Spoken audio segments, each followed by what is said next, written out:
Tabiatning benazir in'omi bo'lgan yong'oq va urug'lar nafaqat mazali, balki inson organizmi uchun foydali moddalar manbai hamdir. Ularning ahamiyatli xususiyatlaridan biri qon tomirlari faoliyatini yaxshilashga yordam beradigan yuqori sifatli yog' kislotalari, ya'ni omega 3 va omega 6 ga boyligi. Masalan, 28 gram bodomda kundalik omega 3 ehtiyojining 25-30% jamlangan. Yong'oq va urug'larda mavjud antioksidantlar esa yurak qon tomir tizimi salomatligi uchun xizmat qiladi. Shu bois kundalik ratsiondagi yong'oq yurak xurujlari xavfini 30% ga qisqartiradi. Ular tarkibidagi seleniy va rux moddalari hamda E vitamini immun tizimini mustahkamlaydi. Aytaylik, 100 gram kunjut urug'ida kundalik rux normasining 70% mavjud. Yong'oqlardagi omega 3 yog' kislotalari miyaning kognitiv qobiliyatini 20% ga oshiradi va xotirani mustahkamlaydi. Ulardagi vitaminlar va minerallar teri yallig'lanishini kamaytirib, sochlarni sog'lom saqlashga, ozuqa tolalari esa hazm tizimi faoliyatini yaxshilashga yordam beradi. Mazkur mahsulotlar aslida yuqori kaloriyaga ega bo'lsa-da, ular sog'lom yog'lar, oqsillar va uglevodlarning muvozanatli miqdorda bo'lgani bois foydalidir. Yong'oq urug' bo'lsa taomda, tana bo'lar sog'lom maromda.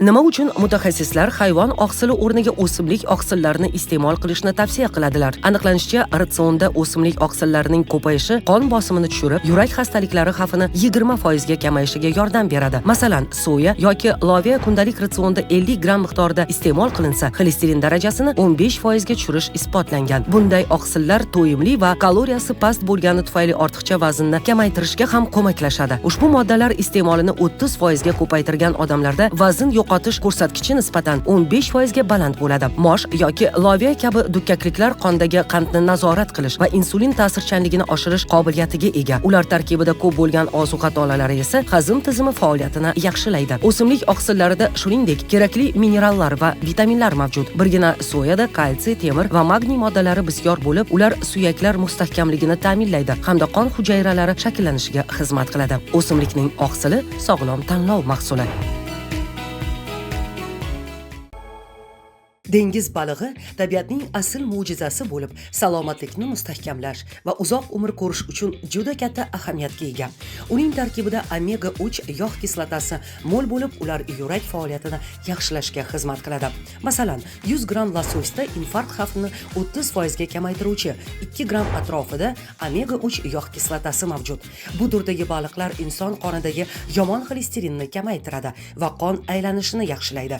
Uning ushbu xususiyati yurak qon tomir tizimi kasalliklari xavfini 25% ga kamaytirishga qodir.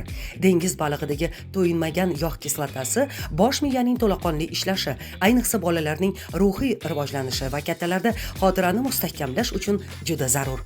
Aniqlanishicha, haftasiga 2 marta dengiz balig'i iste'mol qiluvchi insonlarda ruhiy tushkunlik xavfi 20% ga kamroq bo'ladi. Bunday baliqlar vitamin va minerallarga ham to'la. Masalan, ular tarkibida onkologik kasalliklar oldini olishda qalqon bo'luvchi selen mikroelementi, suyaklar va immun tizimi uchun zarur bo'lgan D vitamini va yod, ko'z ravshanligini ta'minlovchi retinol, ya'ni A vitamini, teri va sochlarning sog'lom va chiroyli o'sishiga xizmat qiluvchi E vitamini ham mavjud. Dengiz balig'i kaloriyasi past, oqsilga boy va hazm qilinishi oson bo'lgan mahsulotdir. Masalan, 100 gram pishirilgan hek balig'ining energiyasi atiga 90 kaloriyani tashkil etadi. Shu sababli u vazn yo'qotish uchun parhezli ratsionning ajralmas qismi sifatida ham baholanadi. Kelsa dengizdan baliq, naqd bo'lar bizning sog'liq.